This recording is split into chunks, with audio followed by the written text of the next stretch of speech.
Bueno, pues si os parece bien, arrancamos con esta sesión, perdonad, esta masterclass de gestión de carteras, que durará aproximadamente pues eso, una hora y media. Va a ser una sesión larga, ¿eh? Lo digo por esto porque que efectivamente alguien queja, ¿no? De que en ocasiones son largas las masterclass, pero bueno, la intención es que vamos a ver muchas cosas, muchos ratios de performance y muchos aspectos relevantes de la propia gestión de carteras. A ver, que me dicen que ponga la pantalla en grande para que se vea mejor. Así. Bueno, pues vamos a arrancar, ¿eh? Si os parece bien la documentación, supongo que os la habrán hecho llegar y si no es el caso, bueno, os la mandarán cuando hayamos acabado la sesión. Normalmente cuando uno gestiona carteras, la prioridad que se marca es la rentabilidad. La prioridad que se marca es conseguir mucho retorno. Y sin ninguna duda es así, sobre todo cuando uno está empezando. Cuando uno es joven o está arrancando en esto la gestión de carteras, prioriza mucho la rentabilidad conseguida, prioriza mucho el retorno. A medida que van pasando los años y la experiencia y va sufriendo correcciones, va sufriendo drawdowns, ese alfa, ese mejor comportamiento relativo a medio y largo plazo, no solo es importante la rentabilidad, sino sobre todo el control del riesgo y sobre todo evitar perder mucho en los procesos de corrección, como por ejemplo el que hemos sufrido en este año. En definitiva, aunque es menos atractivo, aunque es menos sexy, por así decirlo, el control del riesgo, en ocasiones es mucho más importante que el propio búsqueda de rentabilidad. Howard Marks, un autor, un gestor que desde luego recomiendo, gestor en Optic Capital, y bueno, tiene un libro, Invertir con sentido común, un libro muy, muy interesante. Ahí os he puesto un link con la reseña que escribía ese libro. Bueno, pues lo cuenta francamente bien. Y voy a incorporar la palabra calidad. De lo que vamos a hablar hoy es de la calidad de un gestor y cómo se mide la calidad, no solo en términos de rentabilidad, que podríamos decir que eso mide la cantidad, sino esa rentabilidad en términos del riesgo que ese gestor ha asumido. Y para eso vamos a utilizar ratios de performance. Ahí tenéis la lista de 11 de los principales ratios de performance que vamos a explicar. Hay más, pero estos son los 11 que, bueno, nosotros utilizamos más cuando hacemos el análisis cuantitativo de los fondos de inversión. Y unos resultados que son de este estilo. Ahí os he puesto un PDF cogido de un fondo de inversión donde explican, donde detallan esos ratios de performance, muchos de los cuales los vamos a ver. Y fijaos que efectivamente se pueden calcular ratios de performance en distintas ventanas temporales, a 3 años, a 5 años, vaya por delante, que efectivamente los ratios de performance hay que calcularlos con un periodo de tiempo lo suficientemente largo. ¿Qué es lo suficientemente largo? 3 y 5 años. Si un fondo no tiene suficiente track record de 3 o 5 años, se hace complicado el poder hacer estos ratios de performance, no solo porque hace falta tener una muestra suficientemente larga, sino porque también es óptimo ver el comportamiento de un fondo, de una cartera, en distintos contextos del mercado. Y para que haya contextos diferentes, pues hace falta plazos largos, 5 años, para que haya fuertes subidas, fuertes caídas y demás. Bueno, ahí tenéis un ejemplillo de algunos de los ratios que vamos a ver. Vamos a ver el Platinum Error, Information Ratio, el ratio de SAR, alfa, cuidado, vamos a ver alfa y alfa de Jensen, que es un elemento diferencial, la beta, la desviación típica, el coeficiente de correlación, el ratio de Traynor, el Tracking Error o la volatilidad. Bueno, de lo que estoy hablando es de que efectivamente cuando hablamos de gestión de carteras miramos mucho en términos de rentabilidad, pero hay que mirar también muy mucho en términos de riesgo que ha asumido el gestor y sale el típico cuadrante, una forma que a mí me gusta de expresar. A ver, lo voy a intentar porque es que antes así se ve mejor, Jaime. Ok. Vale, como digo, ahí tenemos el cuadrante, el doble cuadrante, que es muy importante y hay que saber si el gestor ha optado o no por asumir más o menos riesgo en su cartera en un contexto en el que el mercado ha subido o ha bajado. Y en esto consiste la gestión de carteras. Tomar decisiones de aumentar o de disminuir el riesgo si somos un gestor activo. Si somos un gestor pasivo, esto nos dará igual. Nuestro riesgo será siempre igual que el del índice de referencia. Pero si somos un gestor activo, nuestra idea será incrementar ese riesgo cuando entendamos que el mercado va a subir, estaremos acertados, generaremos alfa, tendremos un acertado optimismo. Nos podemos equivocar, evidentemente, y pisar el pie en el acelerador en el mes de enero y febrero y empieza una corrección. Tendremos un excesivo optimismo que nos llevará a este cuadrante superior izquierdo, que es el que fundamentalmente hay que evitar. Ya sé que el que todos nos gusta es este de aquí arriba, es el que genera alfa, el que sales en las portadas, porque consigues, de los periódicos y de los medios de comunicación, porque consigues rentabilidades muy, muy, muy positivas. Pero como digo, nos lleva al riesgo de estar en el cuadrante superior izquierdo. ¿Qué cuadrante es muy, muy, muy importante? Pues está claro que el de abajo a la izquierda. El de ponerse defensivo cuando toca, ¿eh? El de que alguien en marzo, el 5 de marzo, se hubiera puesto defensivo, eso hubiera sido una decisión muy, muy acertada. Ya sé que a efectos de esto vamos a hablar en esta sesión, a efectos de protagonismo, de salir en las portadas, vuelvo otra vez. Es mucho más interesante el cuadrante superior derecho. ¿Eh? El de abajo a la izquierda es un poco aburrido, es un poco de amarrategui, pero es más importante. Incluso yo tengo que decir cuál es el cuadrante en el que hay que estar, cuál es el cuadrante que mide verdaderamente la calidad del gestor. Para mí es el cuadrante inferior izquierdo, aquel que sabe parar el gol. Fijaos esta frase de este libro que no tiene nada que ver con la finanza, pero bueno, lo recomiendo. Antonio Orejudo, los cinco y yo, me gustaba lo que decía, ¿no? El éxtasis del gol versus la satisfacción de la parada. Al final es el delantero centro, ¿eh? Es el comprar el Apple de turno o el Tesla de turno, lo que mola, lo que te da un más 500 o un más 600% de rentabilidad. Y muchas veces el portero, que es imprescindible para ganar los partidos, pasa un poco más desapercibido, ¿no? Satisfacción de la parada. Y punto. Bueno, pues hay que saber parar, ¿eh? Y hay que saber tener en la parte de atrás, evitar los fuertes drawdowns, evitar los fuertes momentos negativos. También, claro, evidentemente, ¿qué es lo que te puede pasar y qué les ha podido pasar a muchos?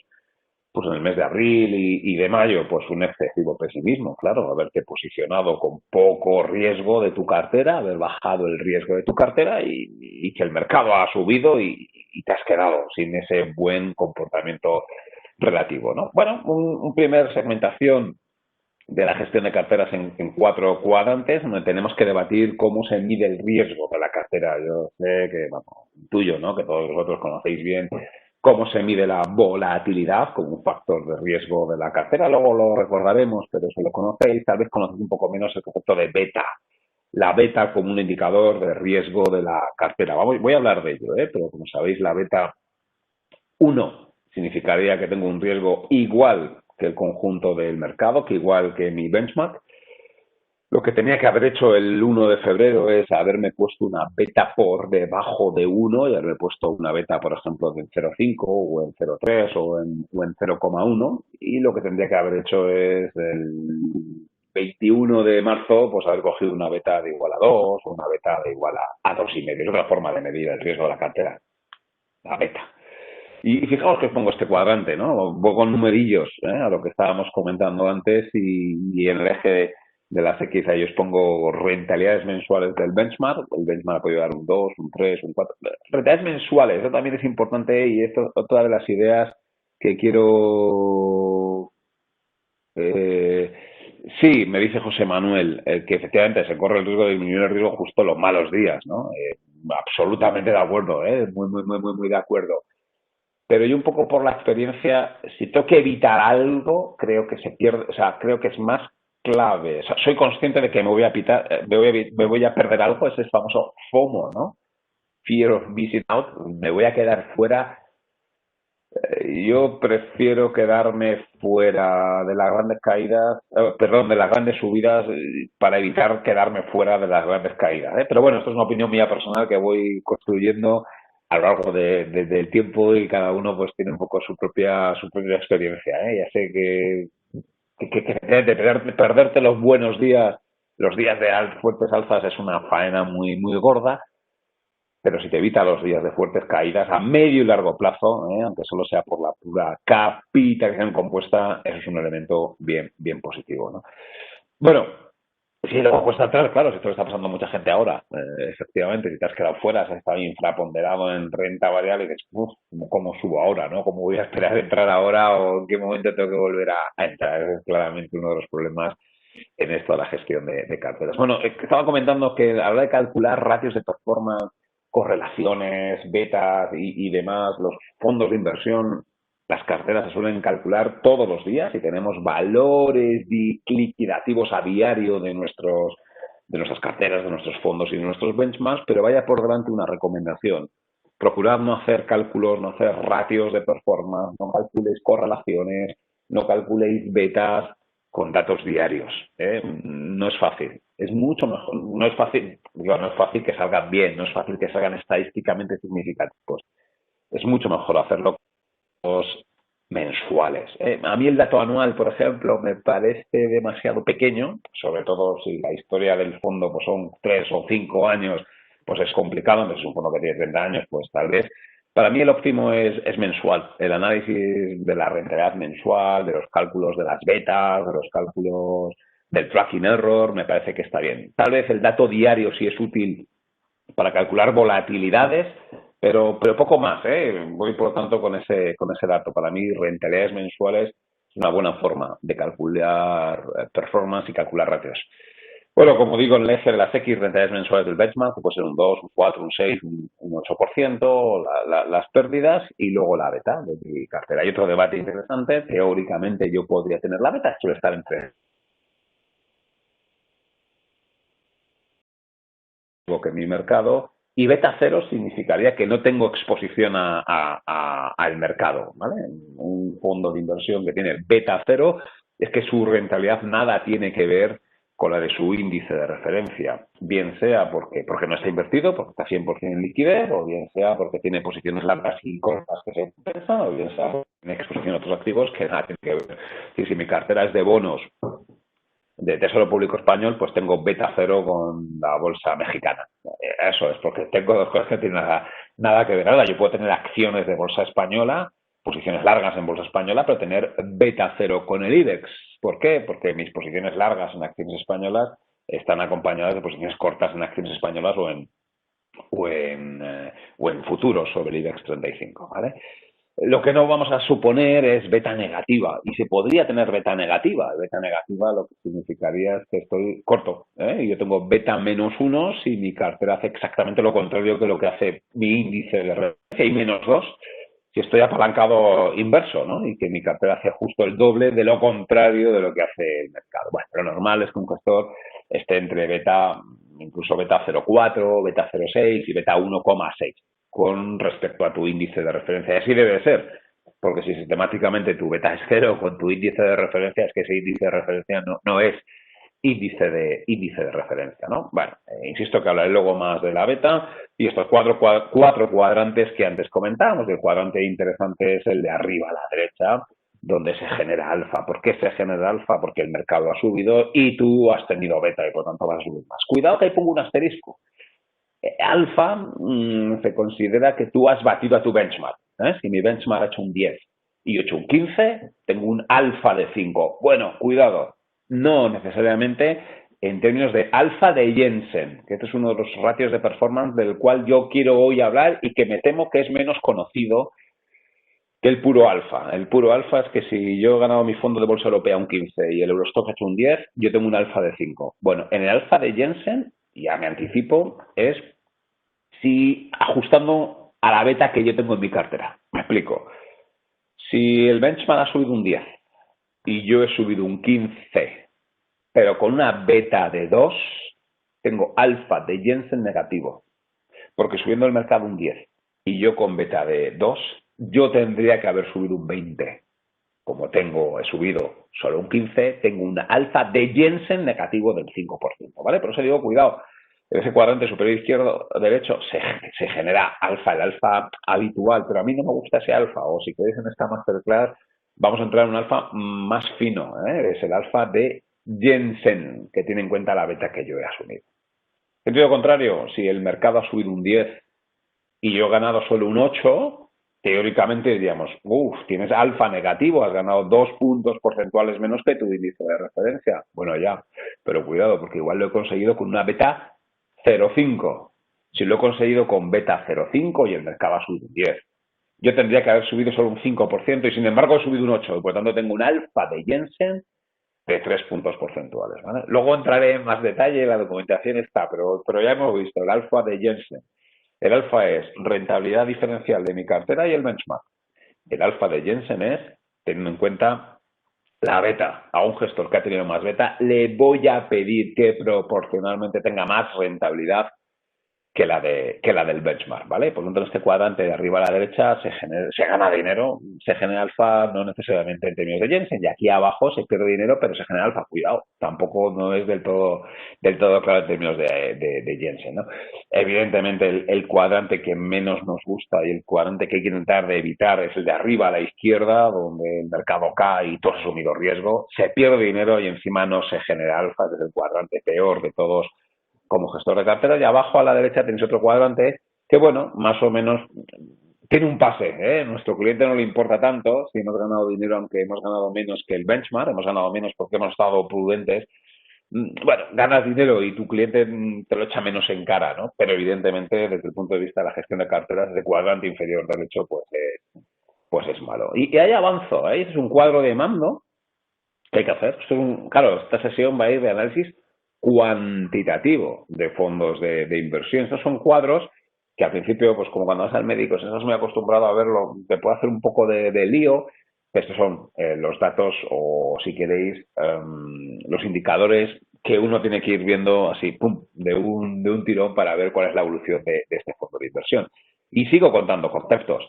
Línea característica del título. Vamos a hablar de línea del mercado de capitales, línea del mercado de valores y línea característica del título. La línea característica del título que hace es, bueno, representar cada punto puede ser, de nuevo, un día, una semana, un mes, un trimestre o un año. Yo recomiendo que, si es posible, sea cada punto un mes. Esto es un fondo de inversión, ¿eh? Esto es un Excel. El Excel está a vuestra disposición. No sé si os lo hará llegar la escuela o si no me lo pedís y os lo envío, ¿eh? Es un ejercicio que he hecho con un fondo de bolsa europea y un Excel que lo pongo a vuestra disposición para que veáis cómo se hacen todos los cálculos. Bueno, en la línea característica del título, en el eje de las X, es la rentabilidad mensual del benchmark, que en este caso es el Eurostoxx, y donde podemos ver cómo efectivamente ha habido meses donde el benchmark ha ganado un 15% y meses, perdón, donde el benchmark ha perdido pues casi un 20%. Ahí veo un poco el rango de variación de las rentabilidades mensuales del fondo de inversión. Vale, y en el eje de ordenadas lo que tengo es la rentabilidad de la cartera. Lo mismo, ¿eh? Veo que se mueve entre 20 y menos 20. Bueno, calculo esa recta de regresión, ¿os acordáis? Aquella estimación de mínimos cuadrados ordinarios, lo que hace es que la distancia entre cada punto y esa recta de regresión elevada al cuadrado, esa sea la mínima posible. Tiro esa recta de regresión, que se lee así, ¿no? Y es igual a beta por la rentabilidad de mi índice de referencia más alfa. El alfa no es el alfa de Jensen, es el alfa que habitualmente se conoce, ¿eh? Ese es el alfa que lo que mide es la rentabilidad que yo obtengo independientemente de lo que hagan los mercados financieros. Veis que no va multiplicada por la rentabilidad del mercado. Y el primer concepto es la beta, es la sensibilidad, es la pendiente de esa recta de regresión, es el ratio que existe, es la proporcionalidad que existe entre la subida del índice de referencia y lo que hace mi cartera, ¿eh? En este caso es 0,87, es decir, cada punto porcentual que sube el mercado, mi cartera sube un 0,87. Por cada 10 puntos que cae el mercado, mi cartera solo cae un 8,7. ¿Solo? ¿Por qué? Digo solo, cae menos que el mercado. Ya veo otra de las primeras interpretaciones de la beta. Beta por debajo de 1 es un fondo defensivo. Es decir, yo ya veo de este cálculo que la beta de este fondo de inversión está por debajo de 1. Ya puedo empezar a sacar una idea. Y es que este fondo, así a priori, luego tendré que analizar con más detalle, veo que en principio es un fondo más defensivo que el benchmark, bien sea porque nunca ha estado 100% invertido, bien sea porque la composición de sus acciones son más defensivas, porque ha evitado las más agresivas. Bueno, eso es lo que hay que analizar, pero ya tengo una primera foto. Luego entraré, cuidado con la beta y cuidado porque solo es interpretable si la R cuadrado es alta, ¿eh? Si la R cuadrado está por encima de 0,75, si no está por encima de 0,65, la utilidad de la beta es pequeña. Y otro dato importante, claro, la beta histórica de este fondo ha sido 0,87, pero la beta media histórica, eso no significa que siempre haya sido 0,87. Ya entramos a ver que este ha sido un gestor activo. ¿Por qué? Porque yo veo que la beta de este gestor ha oscilado entre 0,50 y 1,28. ¿Cómo calculo esa beta? La voy calculando con ventana móvil 12 meses. Es decir, veo la beta de los últimos 12 meses. Un mes después, la beta de los últimos 12 meses. La beta de los últimos 12 meses. Voy viendo la beta de los últimos 12 meses. Porque claro, este fondo, ay, ahora no me acuerdo. Sí, este es un fondo que está desde el año 2002. Es decir, este gestor, desde el 2002, ha tenido una beta media de 0,876. En media ha sido defensivo, pero no siempre ha sido defensivo. Es un gestor activo. ¿Dónde veo que ha sido activo? Bueno, lo encontraré, ¿eh? En el tracking error. Tracking error, luego lo cuento. Yo ya aquí veo que ha sido un gestor un poquito activo, ¿eh? No brutal, pero un poquito activo. Siempre que el tracking error esté por encima del 5% es que es un gestor activo. ¿Dónde lo veo también? Bueno, pues veo que este gestor ha llegado a tener betas de 1,28. Se ha puesto más agresivo y ha llegado a tener momentos del tiempo con beta 0,5. Ha sido defensivo. Vamos a ver si ha sabido en qué momentos hacerlo. Este es el gráfico de abajo a la derecha. ¿Qué es lo que sería óptimo? Que este gestor pusiera betas bajas, fijaos, betas por debajo de 1, en momentos de corrección. Esto es lo que hay que hacer. Es decir, en esta nube de puntos, evidentemente, yo no puedo decidir si el mercado sube o baja. Si el mercado sube o baja, el eje de las X viene marcado por el mercado. Pero ¿qué puede hacer el gestor? En los momentos malos, de aquí, tener beta por debajo de 1, chapo, y evitar betas altas en los momentos malos del mercado. Chapo, fijaos, esto lo que yo veo es que el gestor en media ha sido defensivo, pero sobre todo, joder, veo que en media ha sido defensivo. Veis que tengo mucha más frecuencia de datos en beta por debajo de 1, ¿eh? O sea, en media este gestor ha sido más defensivo, pero proporcionalmente ha sido más defensivo cuando tocaba, cuando había que serlo. Tal vez este punto no, en la máxima caída hubiese estado mejor que hubiera tenido una beta de 0,5, pero bueno, más o menos veo, y lo que veo es que nunca le ha pillado el toro, por así decirlo. Lo que veo es que en los momentos malos de caídas del mercado, pues el gestor ha tenido betas por debajo de 1. Lo malo hubiese sido tener puntos como por aquí, o que esta caída, que es la de marzo, le hubiese pillado con una beta de 1,3. Efectivamente no ha sido el caso. Vemos que en los momentos alcistas no los ha pillado, vuelvo otra vez, casi siempre ha tenido beta por debajo de 1. Pero bueno, sí que veo por aquí, veo que hay más frecuencia, en este cuadrante superior derecho veo que hay más frecuencia. O si queréis, fijaos, este fondo luego lo vamos a ver. Ha tenido un buen comportamiento relativo. Ha tenido un buen comportamiento relativo. ¿Gracias a qué? Fundamentalmente a que ha evitado los errores. Es verdad que no ha sido súper acertado, es verdad que no ha pillado súper bien los momentos de subida, pero es que no ha sido necesario. Es como para ganar la liga es básicamente no perder en casa, ¿no? Pues aquí ha pasado esto. El gestor ha tenido buenos puntos por aquí, pero no muchos. Donde claramente ha acertado el gestor es evitando los lados. Bueno, estas son cosas que uno va cogiendo con la experiencia y con la capacidad de verlo rápidamente, ¿vale? Y esto es probar, y hacer muchos e ir viendo. E insisto, no tenéis por qué estar de acuerdo, ¿eh? Hay quien diga, no, yo busco un fondo que realmente esté mucho aquí, no me importa que acá... Hombre, el óptimo sería que estuviese solo en este cuadrante y en este, pero alguna vez se tiene que equivocar, ¿vale? A mí, insisto, este cuadrante de aquí es lo peor que nos puede pasar. Bueno, beta y tracking error. Luego voy a entrar con más detalle en qué es el tracking error, pero ya adelanto, el tracking error es cómo te distancias de tu benchmark. La forma de medirlo es la desviación típica de las diferencias de rendimiento, y cuando estás pegada a tu benchmark, cuando eres gestor pasivo, cuando tu beta es 1, tu tracking error es 0. Cuidado, cuando te vas a tener una beta de 1,5, te vas a tener más riesgo que el mercado, evidentemente coges tracking error.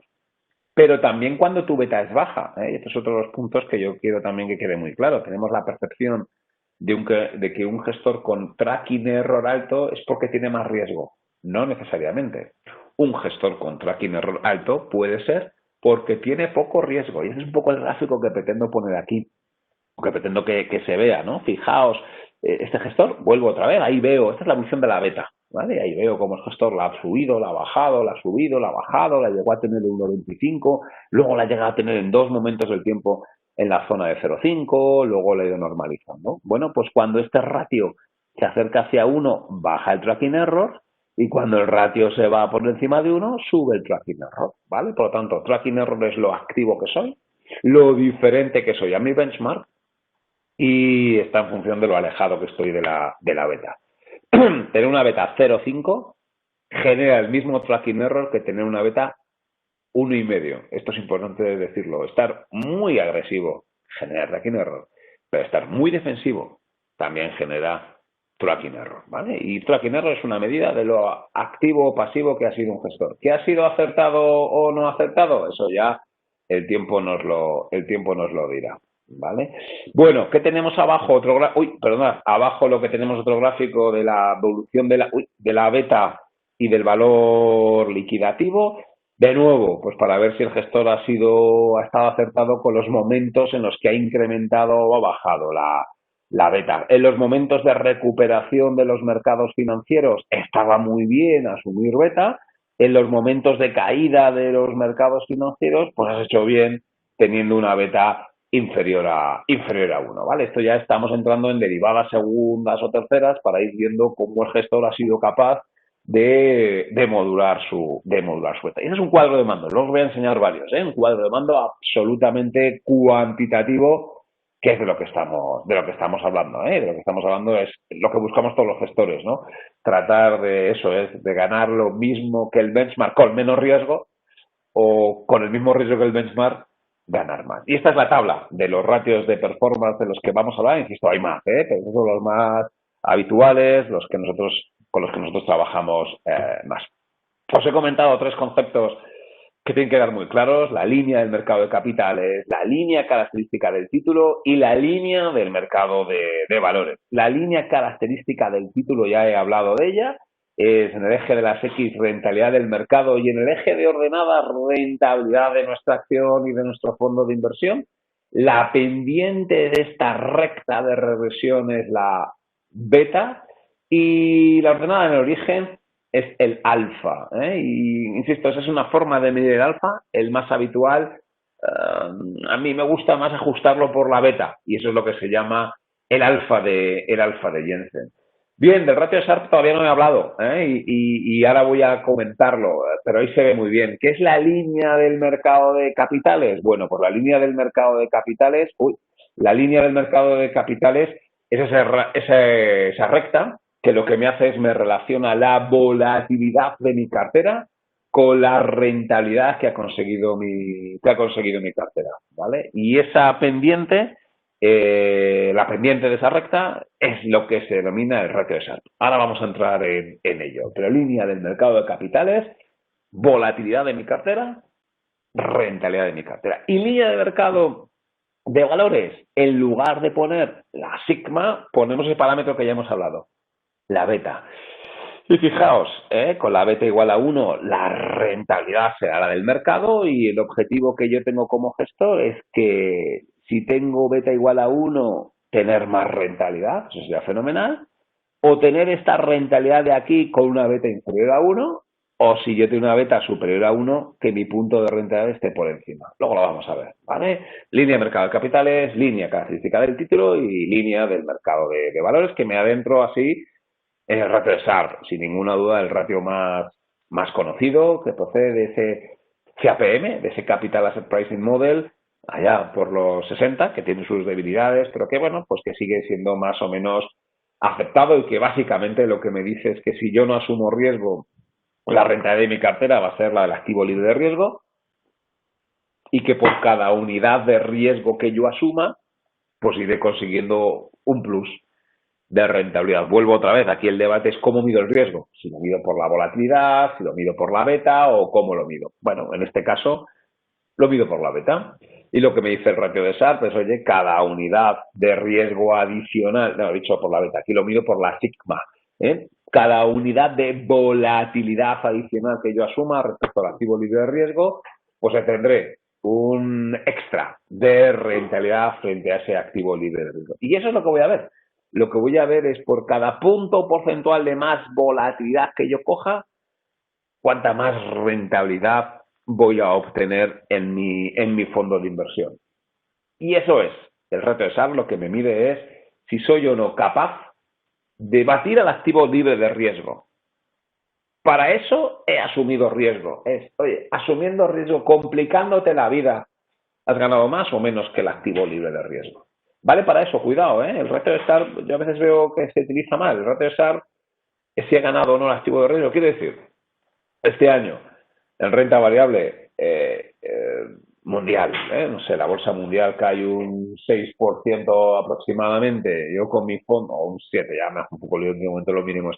Si yo con mi fondo caigo un 2%, lo estoy haciendo muy bien, pero tengo un ratio de Sharpe negativo, porque el ratio de Sharpe, tal y como se ha construido, es rentabilidad de la cartera menos el activo libre de riesgo. Y me pregunta José Manuel, ¿cómo ponemos ¿qué ponemos como rentabilidad del activo libre de riesgo? Es una muy buena pregunta. Ahora igual es más fácil, pondría un 0. Pero en otros momentos del tiempo, ¿qué pones ahí? La liquidez, pones el bono a 10 años español, pones el... Bueno, nosotros tendemos a poner la rentabilidad que durante ese periodo de análisis has conseguido invirtiendo en una letra del tesoro, por ejemplo.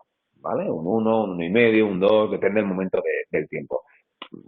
José Manuel, está muy bien la pregunta porque ahora no hay consenso. Y de, bueno, ya, pero si ahora construyo la cartera, ¿cuál es mi alternativa? O sea, vuelvo otra vez. Yo soy un ahorrador que tengo un dinero que quiero invertir.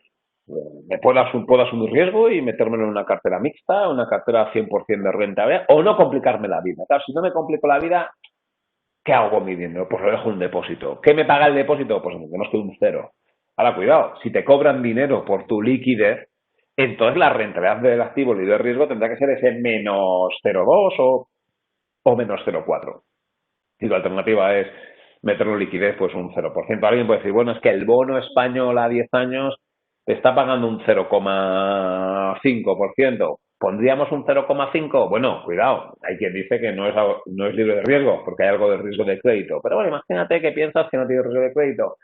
Pues a 10 años, yo solo pondría ese 0,5 si la inversión que vas a hacer en el fondo de inversión, en ese activo con riesgo, lo vas a dejar al menos 10 años. Y como eso no está claro, pues yo tiendo, como digo, más a poner la rentabilidad de la letra del tesoro, que ahora mismo la letra del tesoro yo está en menos 0,30. O mi alternativa es dejarlo en un depósito, que es un 0, ¿no? Por tanto, como digo, a la pregunta no puedo responderte concretamente. Ahora mismo, yo pondría un 0%. Y a la hora de hacer el análisis histórico es, bueno, pues cuánto hubiese conseguido invirtiendo durante estos 5 o durante estos 10 años en una letra del tesoro o en un depósito. Pues seguramente en media, pues un 1,5 o algo así. ¿Vale? Bueno, por lo tanto, ahí tengo el ratio de Sharpe, un poco lo que os decía. Si mi cartera da rentabilidad negativo, yo puedo ser un excelente gestor, he podido batir al mercado, pero si he perdido dinero, el ratio de Sharpe me sale negativo. Cuidado, un ratio de Sharpe negativo significa que he ganado menos que el activo libre de riesgo. No me mide bien la calidad de mi gestión. ¿Qué tendré que hacer? Comparar mi ratio de Sharpe con los rivales. Esto es súper importante. Si el ratio de Sharpe es positivo, no significa que he gestionado bien. No necesariamente significa que he gestionado bien. Si el ratio de Sharpe es positivo, significa que he ganado más que el activo libre de riesgo. Punto. ¿Qué tengo que ver para ver si he gestionado bien o no? Compararlo con el ratio de Sharpe de mis competidores. Lo he pasado, están los apuntes. Los ratios de performance hay que medirlos. 1, contra tu benchmark. 2, contra tus competidores. En el año 2019, ¿no? Sí, 2019, que todo subió y mi fondo dio un 12. Bueno, ya, y tuve un ratio de Sharpe excelente. Ya, pero es que el mercado subió un 15. Y tu ratio de Sharpe fue un 0,3. El ratio de Sharpe del benchmark fue un 0,8 y el de tus rivales fue un 1,2. Por lo tanto, no vale conformarse con un ratio de Sharpe positivo. Insisto, solo significa que has batido el activo libre de riesgo. Compáralo con el benchmark y compáralo con el resto de rivales. Y tampoco pasa nada si el ratio de SAP es negativo. Simplemente significa que has ganado menos que el activo libre de riesgo, pero igual lo he hecho mejor que el conjunto del mercado, lo he hecho mejor que mis rivales.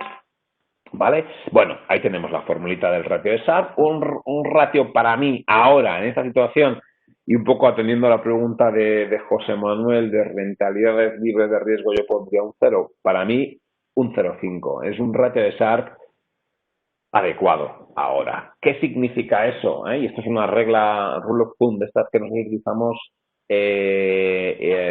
clara, ¿no? Dice, oye, si yo meto 20% de bola a mi cartera, es decir, si meto en renta variable y tengo una volatilidad del 20%, ¿cuánto tendría que dar de rentabilidad? Bueno, pues dividirlo entre dos. Coger la volatilidad y dividirla entre dos o multiplicarla por 0,5. Y ahí os da un parámetro que está bien. Joder, insisto, es una rule of thumb muy básica y muy rápida, ¿eh? Pero yo este ratio, en este contexto actual, de tipos libre de riesgo 0,5, ratio SAR 0,5, la rentabilidad que tengo que pedir a un activo es la mitad de su volatilidad. Le voy a dar la vuelta y otra interpretación que a nosotros nos gusta. Me viene el cliente y me dice, oye, si quiero ganar un 3, quiero ganar un 4, quiero ganar un 6 o quiero ganar un 15. Bueno, pues ya sé inmediatamente cuánta bola tengo que meterle en su cartera, el doble. Si quiero ganar un 2, tengo que tener una bola del 4. Si quiero ganar un 8, tengo que tener una bola del 16. Si no, va a ser imposible. Y esto nosotros, como más lo usamos, porque nos viene el cliente en el que yo quiero ganar un 2. Mi expectativa de rentabilidad quiero que sea un 4. Wow, hoy para ganar un 4, con este ratio de SAP 0,5, con el activo libre de riesgo en el 0, tienes que asumir una volatilidad del 8%. Claro, ¿qué significa una volatilidad del 8%? Otro rule of thumb, ¿eh? Una volatilidad, regla esta, ¿no? Reglas básicas, reglas duras. Una volatilidad del 8%, lo que me dice es que tienes que estar dispuesto a perder 2 veces eso. Cojo expectativa de rentabilidad, la multiplico por 2, me dice la bola, y cojo la volatilidad, la multiplico por 2 y me dice cuánto puedo estar dispuesto a perder en un año.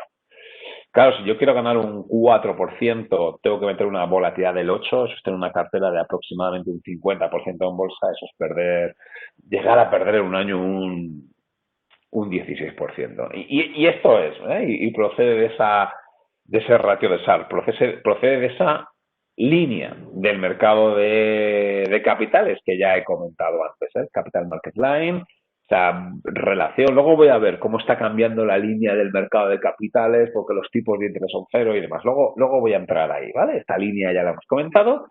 Y efectivamente, ¿qué es el ratio de SAT? No es más que la pendiente de la recta de la pendiente de esta línea del mercado de capitales. Ahí tenéis un link a un post que escribí precisamente explicando esto, explicando el ratio de SAT y explicando qué es la pendiente de esa línea del mercado de capitales. Es una línea del mercado de capitales que me parece un parámetro que toda gestora tiene que hacer. Nosotros estamos trabajando para publicar la tenemos, pero lo estamos ahí haciendo más en bonito.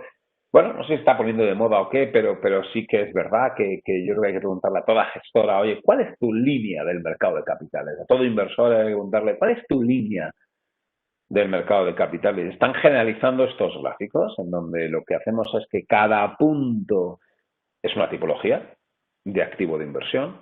O yo iría más adelante, si tú eres una gestora, si eres una gestora como nosotros, multi-asset, bueno, pues que cada punto sea un activo. Si haces solo renta variable, yo te pediría que ahí me pusieras cada punto tu índice bursátil o las acciones en las que inviertes. Y lo que te voy a pedir es que me hagas esa línea del mercado de capitales.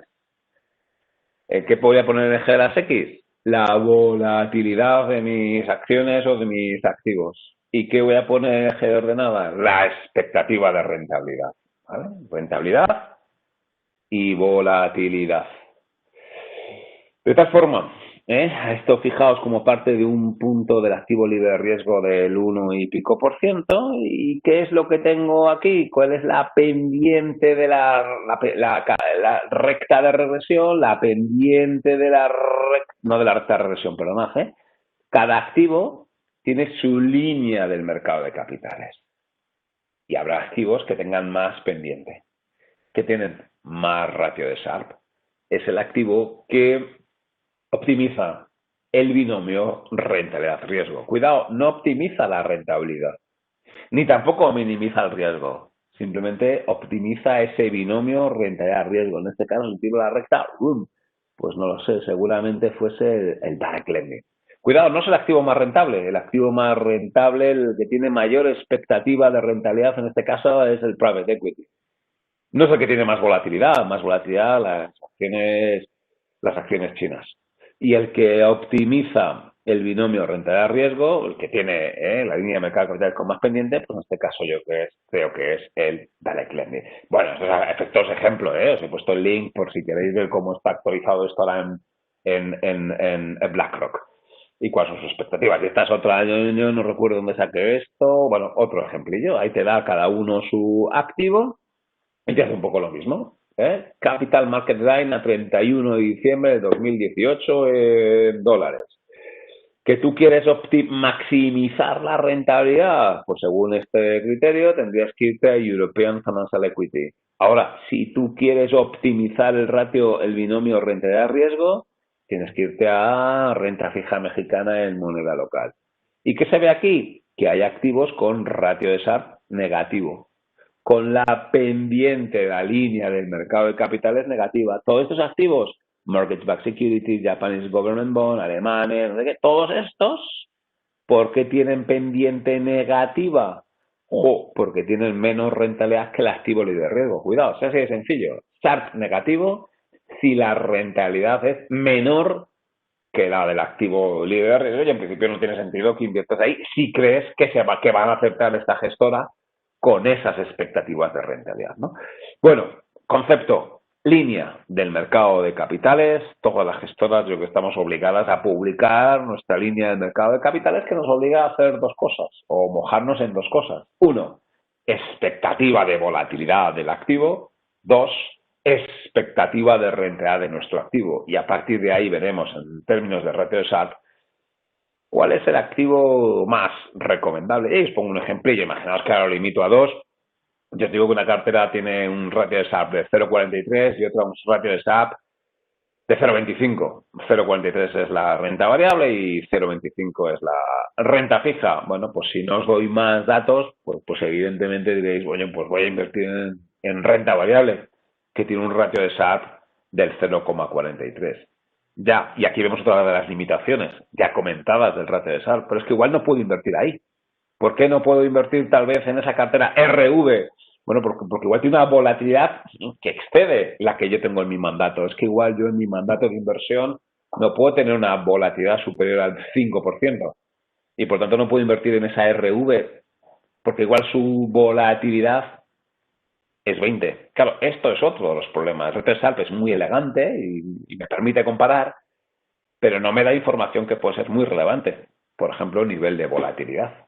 ¿Vale? Y en este caso puede que exceda mi nivel de volatilidad adecuado. Ahí os pongo, de nuevo, 3 carteras, 3 fondos de inversión, en donde, bueno, y ya voy a hablar en términos, ¿no? He puesto cada fondito de inversión y su línea del mercado de capital. Y este es un ejercicio que a mí me gusta hacer. Es decir, igual que he puesto antes la línea del mercado de capitales de cada uno de los activos, podríamos hacer la línea del mercado de capitales de cada uno de los fondos de los que tenemos en nuestra cartera, o de cada uno de los fondos que tenemos en nuestra gestora, o de cada uno de los fondos dentro de una categoría. Bueno, es una forma visual de representarlos a través de la línea del mercado de capitales. Ahí tendríais 3 fondos de inversión. Claro, de nuevo, ¿cuál eliges de los 3? Igual la respuesta es depende. Claro, si tú lo que quieres es maximizar la rentabilidad, no tengas duda, es el 3. O sea, el 3 es el fondo que maximiza la rentabilidad. Punto. Está claro. Ahora, no lo hace en términos óptimos de volatilidad. En términos óptimos de volatilidad es el 2, porque gana menos que el 3, pero proporcionalmente con menos sigma. Perfecto. Ahora, igual no puedo invertir ni en el 2 ni en el 3. ¿Por qué? Porque mi política de inversión no me deja asumir más riesgo que esto. Y por entonces está muy bien. El 2, el que tiene mejor ratio de SARP. El 3 es más rentable, pero solo puedo invertir en el 1. Es otra forma de representar las cosas. Oye, yo tengo aquí 25 fondos invertibles. Cada uno con su ratio de SAR, cada uno con su línea de mercado de capitales, pero realmente de esos 25 invertibles, igual me lo tengo que dejar restringido a una pequeña zona porque exceden los niveles de volatilidad. ¿Vale? Veis que son cosas lógicas y sensatas, pero bueno, es una forma de expresarlo, de graficarlo, pues más profesional. Ahí está explicado, ¿vale? Un poco lo que comentaba en el anterior gráfico. Y aquí pasa un poco lo mismo. Aquí que me sale 3 ratios de SAR o 3 fondos con ratio de SAR negativo. Cuidado, que tengan retesos negativos no significa que sean malos, simplemente que han ganado menos que el activo libre de riesgo, pero lo han podido hacer mejor que su mercado. Bueno, pues aquí pasa un poco lo mismo, ¿no? ¿Cuál tiene teóricamente aquí el mejor ratio de SAR? Bueno, pues el mejor ratio de SAR en este caso lo tiene el 1, ¿vale? Y en este caso además es el que tiene menos volatilidad, ¿ok?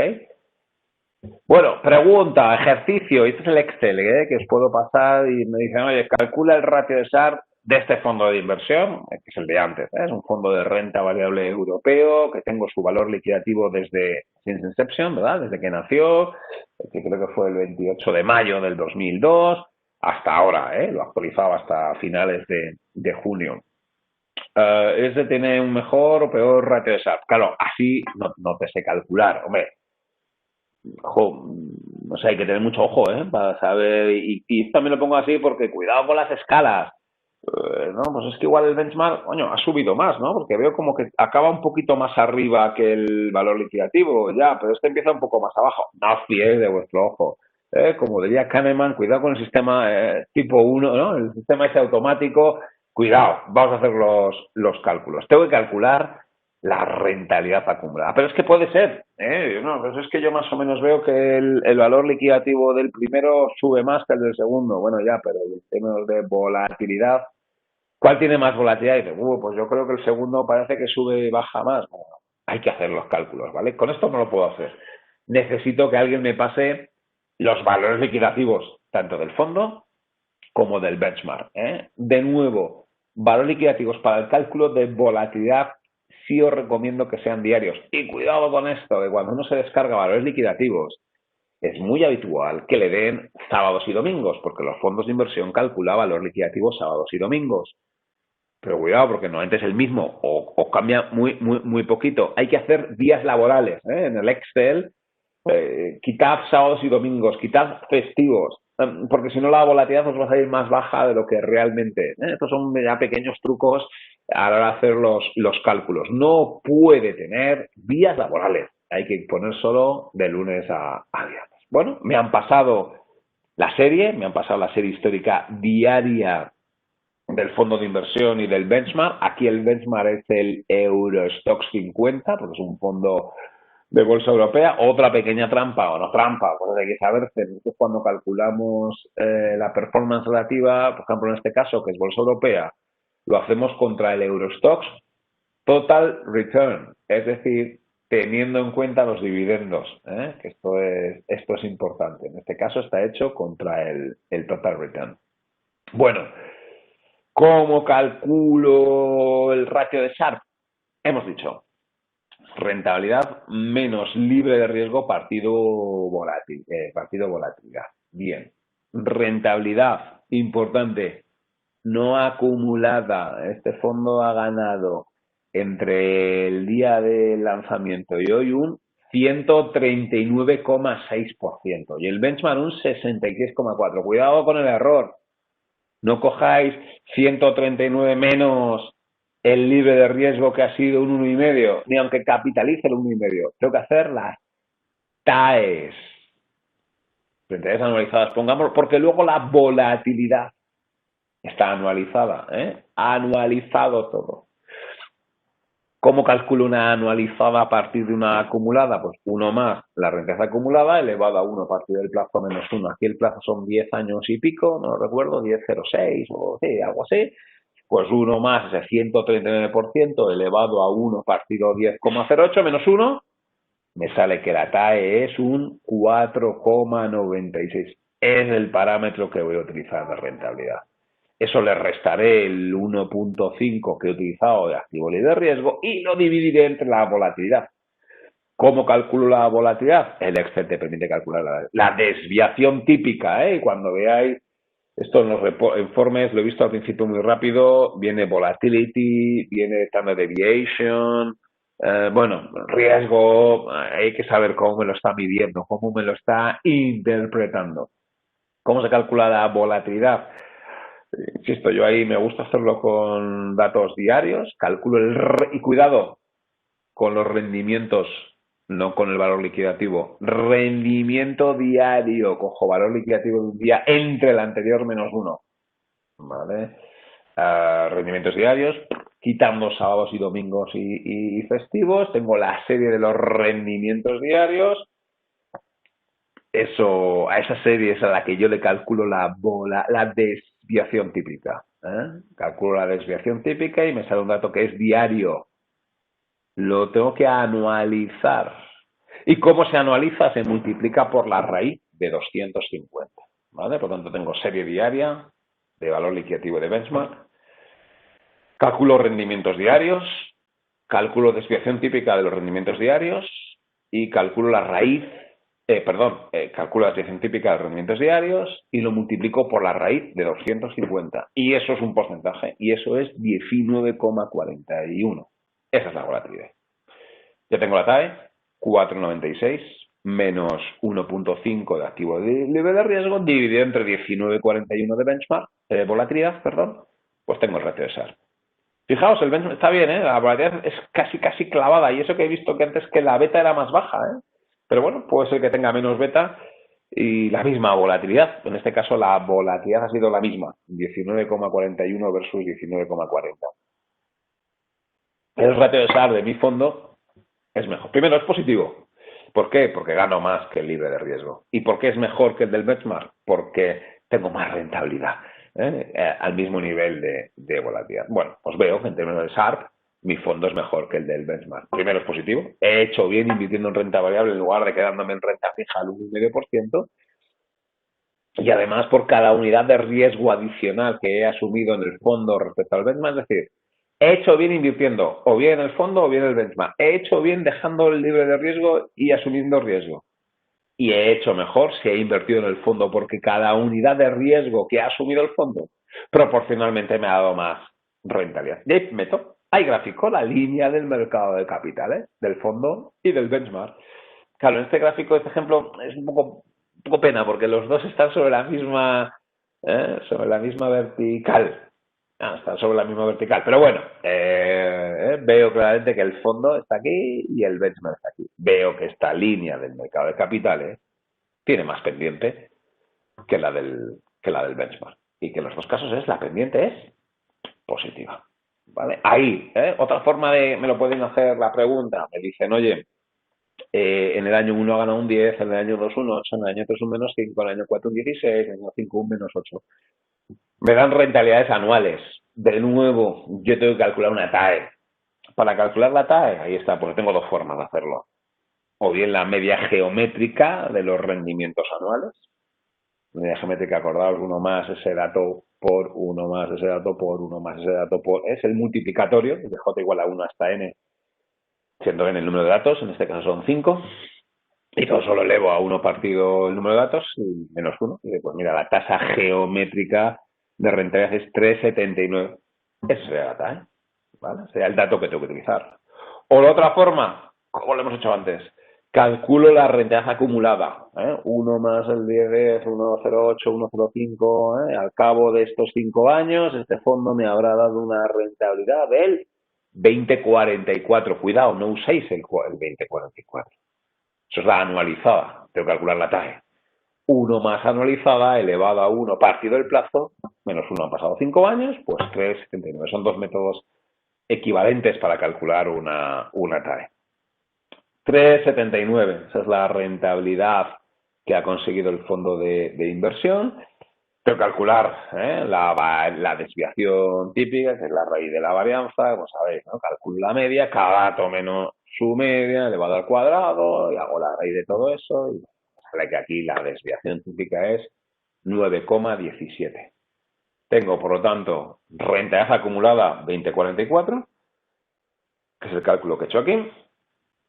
Tengo la volatilidad, tengo la TAE, que es 3,69, tengo la volatilidad, que es 9,17, y calculo el ratio de Sharpe. Tengo dos fondos, en el segundo, fijaos, en el segundo tiene bastante menos volatilidad, 60, pero bastante menos TAE.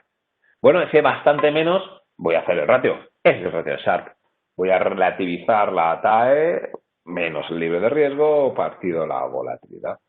Lo veo muy bien en línea del mercado de capitales. ¿Qué fondo veo que tiene mejor ratio de Sharpe? El 1. ¿Por qué? Coño, porque la línea de mercado de capitales tiene más pendiente. ¿Vale? Ya sé que ha subido más riesgo, pero proporcionalmente ha subido más riesgo. Me voy a adelantar a otro ratio que veremos luego, que es el ratio de Modigliani. ¿Qué hace el ratio de M cuadrado Modigliani? Sí, el economista, el de Modigliani Miller, el de la estructura de capital de una empresa, el del ciclo vital. Bueno, pues también le daba la gestión de carteras y hizo un ratio que ya me anticipo, y es como si yo a este fondo, imaginéis que el benchmark tiene una volatilidad del 6. Este fondo ha tenido más bola que el benchmark y este fondo ha tenido menos bola que el benchmark. Bueno, pues me desplazo, cojo el puntito y lo desplazo por la línea del mercado de capitales hasta el benchmark. Y este lo llevo por la línea del mercado de capitales hasta la volatilidad del benchmark. Y ese dato será el ratio M cuadrado. Luego lo voy a ver. Aquí ya veo que el fondo número 2 tiene peor ratio de Sharpe, porque la pendiente de su línea de mercado de capitales es peor. Y aquí, bueno, pues aquí resulta que es el fondo 2 el que tiene más pendiente. No, perdón, es el fondo 1, perdón. Es el fondo 1 el que tiene más pendiente. Fijaos, no tiene más rentabilidad, tiene menos, pero proporcionalmente tiene mucha menos volatilidad. El fondo 1 no es el que optimiza la rentabilidad, ni mucho menos, pero sí es el que optimiza el binomio rentabilidad-riesgo. Aquí era el fondo 1 el que lo tenía todo, el más rentable y encima el que mejor ratio de Sharpe. Ahora, igual tenía una volatilidad excesiva, igual el fondo 1 me encantaba, era el mejor, pero no lo podía elegir. Y aquí me voy a quedar siempre con el fondo 1, porque es el que tiene menos bola, es el que tiene mejor ratio de Sharpe, o no, porque si lo que yo busco es intentar ganar un 4%, el 1 no me vale, el fondo 1 no me vale, porque no me da un 4, porque su gestor no tiene la volatilidad lo suficientemente alta como para poder darme una rentabilidad del 4%, ¿vale? Y en este caso lo que hemos comentado antes son fondos con TAEs negativas y por lo tanto pendiente negativa de su recta, de su línea del mercado de capitales. En este caso el fondo 1 pues tiene un mejor ratio de Sharpe, aunque sea negativa, pero tiene también un mejor ratio de Sharpe.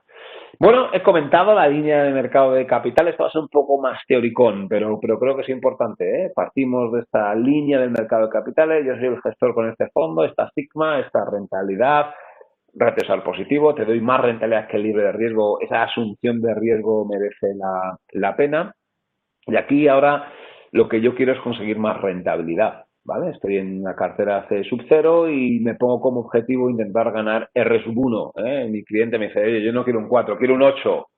La única forma de darte un 8 con mi fondo de inversión es desplazarme a lo largo de la línea del mercado de capitales y confiar que y esto es una tesis, claro. O sea, yo te he dado esa rentabilidad, tengo esas capacidades.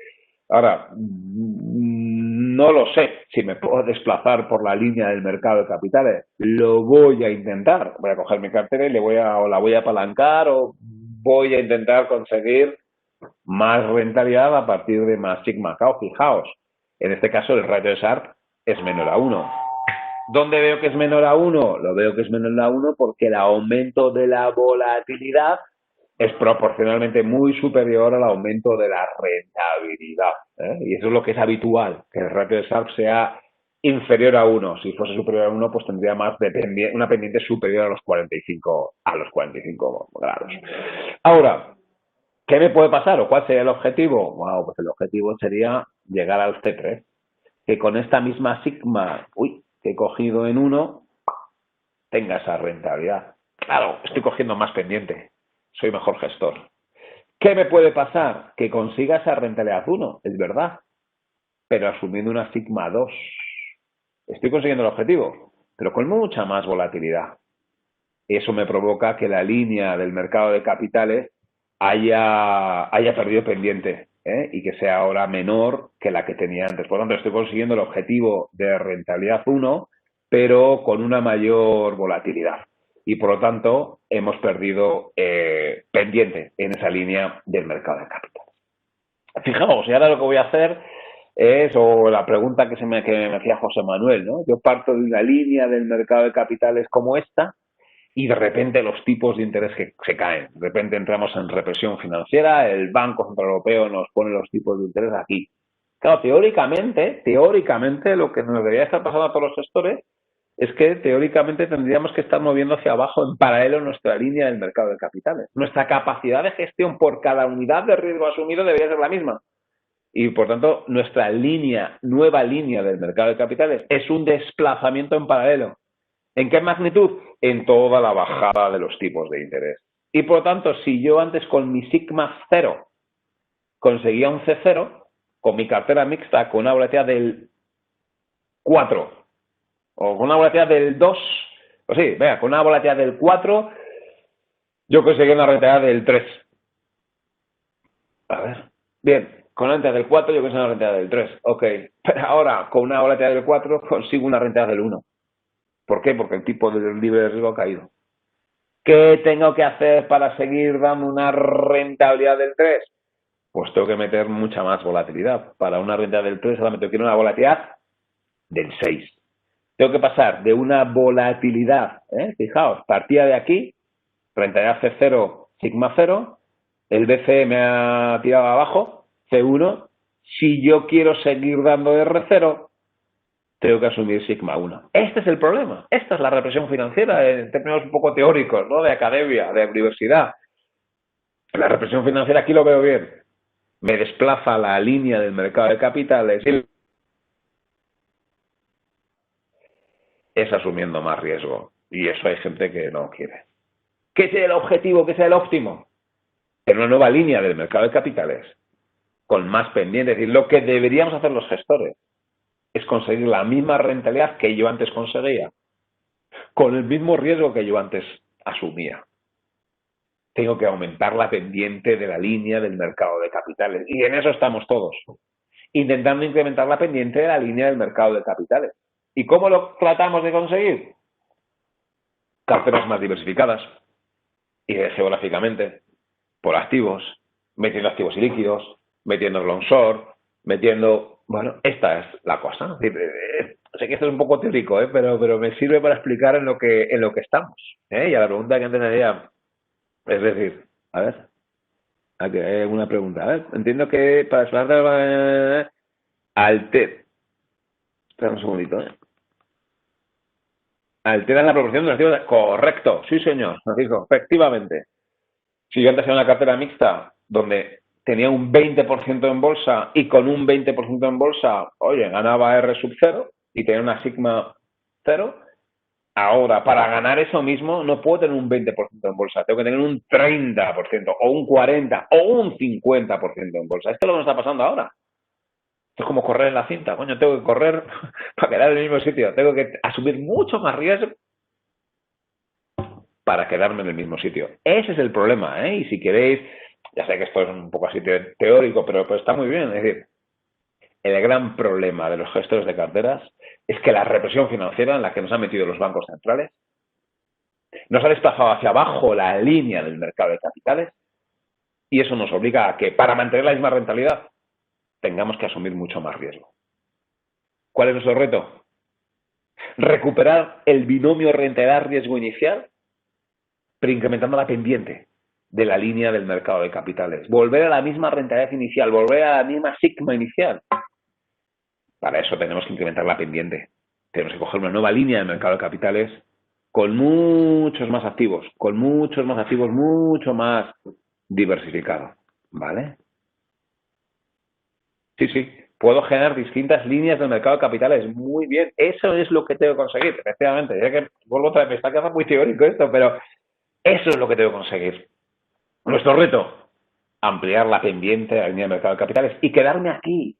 Ya sé que lo fácil es irme a C2. Es que no, o sea, C0 es de donde parto.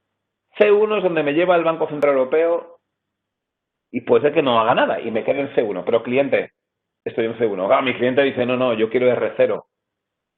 Fácil, cojo más riesgo y me voy a C2, que es lo que normalmente hacemos. No, reto la gestión de carteras. Quédate en C0. Coño, pero en este contexto, quédate en C0. ¿Qué tengo que hacer? Incrementar la pendiente de la línea del mercado de capitales. ¿Qué tengo que hacer? Pues meter megatendencias, meter China, no sé qué, meter renta fija convertible, meter renta fija emergente en moneda local, meter activos y líquidos, meter direct lending, meter complicarnos la vida. Y eso es en donde estamos. O sea, donde estamos en los últimos 5 años es que yo quiero seguir ganando R0, pero con sigma cero. Y con este contexto de risk-free cero, es imposible. Porque me voy a C1. Me puedo ir a C2, pero no quiero. Quiero volver a C0. Aumentar la pendiente de la línea de mercado de capitales. Sí, seguramente la baja de tipos de interés ha permitido que hayan subido los mercados. Fijaos, en ese sentido yo no voy a decir que no te haya ido bien en C0, ya has conseguido la rentabilidad, pero con mucha más volatilidad. Quiero decir, a ver, ¿cómo me explico? Si yo hace 10 años yo podía conseguir un 4% con una cartera que solo tuviese un peso en bolsa del 20%, hoy para ganar un 4% tengo que tener un peso en bolsa del 70%. Y simplificando, ¿no? Y lo estoy consiguiendo, el 4%. Ya, pero con un peso en bolsa de 70%. Estoy en C2. ¿Qué es lo que busca el Banco Central Europeo? Que asumamos más riesgo en nuestras carteras. Ya, pero yo no quiero estar en C2. Yo quiero estar en C0. Entonces lo que tengo que hacer es carteras más diversificadas, carteras ilíquidas, de activos ilíquidos, carteras de estrategias long short. Esa es la cosa. Ese es el punto. Vuelvo otra vez. Lo fácil, entre comillas, y me estoy viendo bien, es irme a C2. Y a mi cliente le digo, oye, tengo la misma rentabilidad que te daba antes. Ya, pero te puede salir mal. Yo quiero estar en volatilidad en sigma cero. Quiero incrementar la pendiente de mi línea del mercado de capitales. Vale, bueno, ahí termino esta parte de teórica que nos recuerda aquellas funciones de oferta y demanda de macroeconomía, ¿no? Pero bueno, que es aplicable a estos casos. Avanzo, os he contado lo que es la beta, y al final esa beta es la sensibilidad. Bueno, otra palabrilla técnica que está muy bien. La beta mide el riesgo sistemático. Es decir, si yo me meto al mercado, por estar en el mercado, beta 1. Y tengo más beta que 1, pues tengo más riesgo sistemático. Si la bolsa sube, yo subiré. Si la bolsa cae, caeré. Si mi beta es 0,5, pues tendré menos riesgo sistemático, ¿vale? Es el puro riesgo que tengo por estar metido en los mercados y el que yo tendré que elegir. Ya hemos comentado la línea característica del título y ahí tenéis un ejemplillo en Bloomberg, ¿vale? En donde lo que tenemos en el eje de las X es la evolución del Eurostoxx, bancos, creo que es, sí, y a la izquierda en el eje de ordenadas pues tengo un ETF, o no sé lo que sí.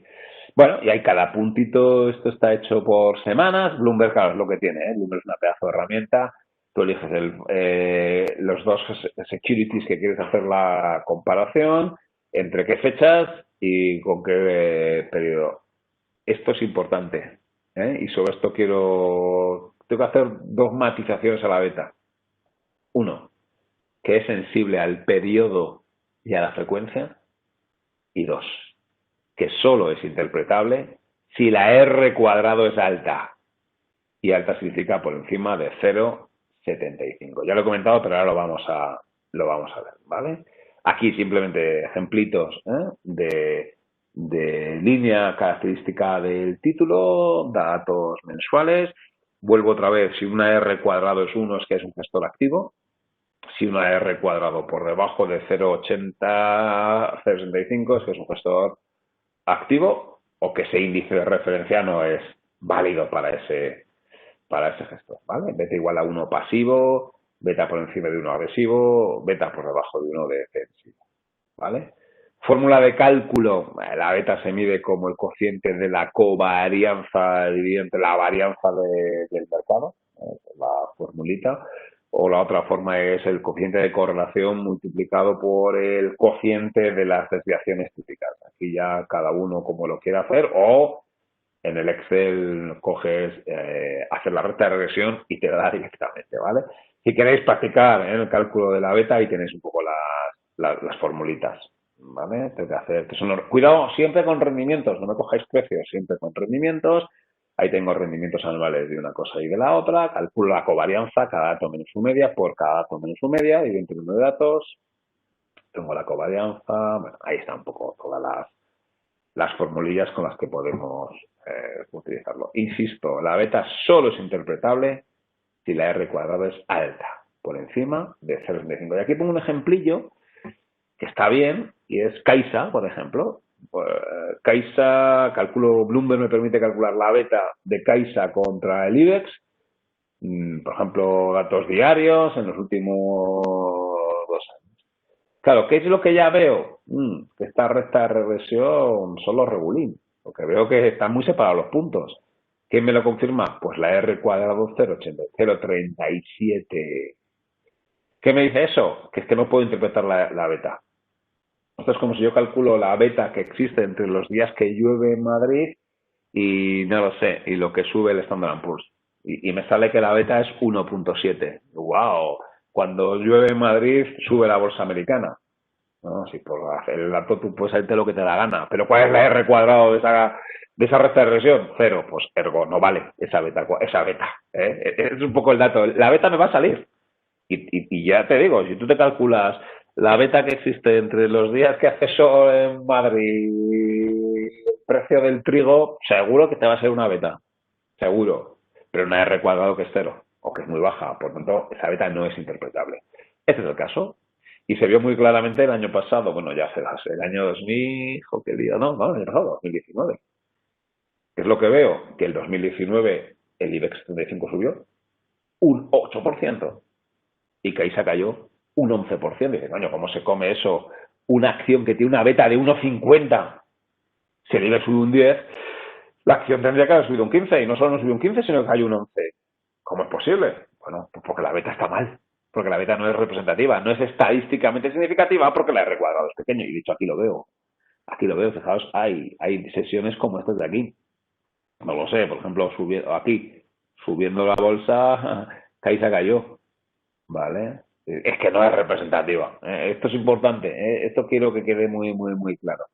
Y dos, es muy sensible a los datos. Este es el mismo fondo de antes, línea característica del título calculado con datos diarios, con datos mensuales o con datos anuales. Claro, con datos diarios ya veo que la R cuadrado es 0,60, mejor es que no lo uses. Pero si lo usases te sale una beta de 0,66, con datos mensuales de 0,87 y con datos anuales de 1,12. Wow, pues ¿con cuál me quedo? ¿Que es defensivo o agresivo? Bueno, es que es sensible al periodo que utilices. Claro, también va a depender de cuál sea tu análisis. Si eres un inversor a largo plazo que vas a medir la performance año a año, pues quédate con datos anuales. Pero si vas a medir la performance mes a mes, quédate con datos mensuales. Lo que sí es, usa la R cuadrado. Cuanto más baja sea la R cuadrado, pues más dispuesto tienes que estar a que tal vez estás cometiendo un error a la hora de medir la sensibilidad de esa cartera a lo que haga el índice de referencia. ¿Vale? Bueno, y aquí simplemente este es el fondo. Perdona, no. Otro fondo de Fidelity, pum pum, aquí el Bloomberg, como os da parámetros, y como efectivamente, aquí lo que he hecho ha sido coger Quarterly y coger Yearly, ¿vale? Donde veis que la R cuadrado pues cambia y con ello cambia la beta también, de 0,98 a 0,90. Simplemente es para decir, en este caso he calculado los parámetros del fondo de Fidelity con el MSCI World, ¿vale? Que es su benchmark. Entonces, cuidadito, la R cuadrado tiene que ser alta, cuidado, es sensible a si lo hago con datos diarios, semanales y mensuales, y evidentemente también a si el periodo de cálculo son los últimos 5 años o lo hago con periodos de tiempo más largos, ¿vale? Aquí tengo últimos 5 años, datos diarios, semanales o mensuales, ¿vale? Simplemente problemas que tiene la beta. Lo usamos mucho y es muy útil, pero cuidado, pongamos notas de cautela. Ratio de Traynor, estoy de rápido porque el ratio de Traynor básicamente se usa menos. El ratio de Traynor es rentabilidad de cartera menos risk-free partido beta. Es decir, es igual que el Sharpe, pero en lugar de dividir entre volatilidad, dividido entre beta. ¿Por qué se usa menos? Precisamente porque es que la beta no es estadísticamente significativa, o puede ser que no sea estadísticamente significativa. Y de hecho aquí hay un punto de paradoja. Si es un gestor activo, por definición, la beta no va a ser estadísticamente significativa, porque si soy un gestor activo, me voy a alejar de mi benchmark. Es decir, cuanto más activo sea, más me alejo de mi benchmark, menos R cuadrado tenga.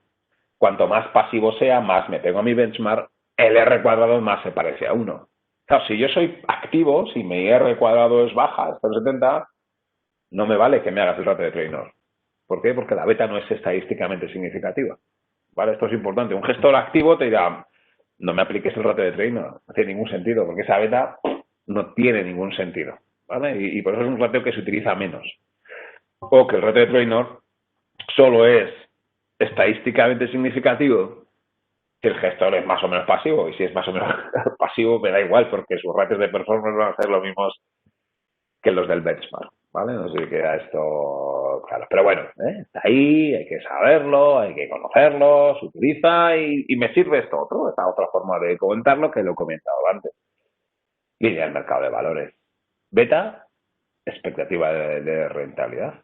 La beta es 1, market portfolio, y esta es una cartera que bate al mercado. ¿Por qué? Porque tiene menos beta, pero aún así tiene más expectativa de rentabilidad. Y esta es una cartera que no bate al mercado, porque con esta beta se ha quedado por abajo. A mí no me importaría un fondo por aquí, porque tiene más beta, sí, pero tiene más expectativa de rentabilidad. Es decir, que tengo más beta, los puntos tienen que estar por encima. Si tengo más beta, por encima a la derecha. Si tengo menos beta, por encima y a la izquierda. Y es lo que voy a hacer. La línea del mercado de valores, del benchmark y del fondo. En este caso el fondo tiene beta por debajo de 1 y ha tenido más rentabilidad. Perfecto, fenomenal. Ha sido beta por debajo de 1 y has tenido más rentabilidad. Chapo. ¿Vale? Esto es la otra forma de la línea del mercado de...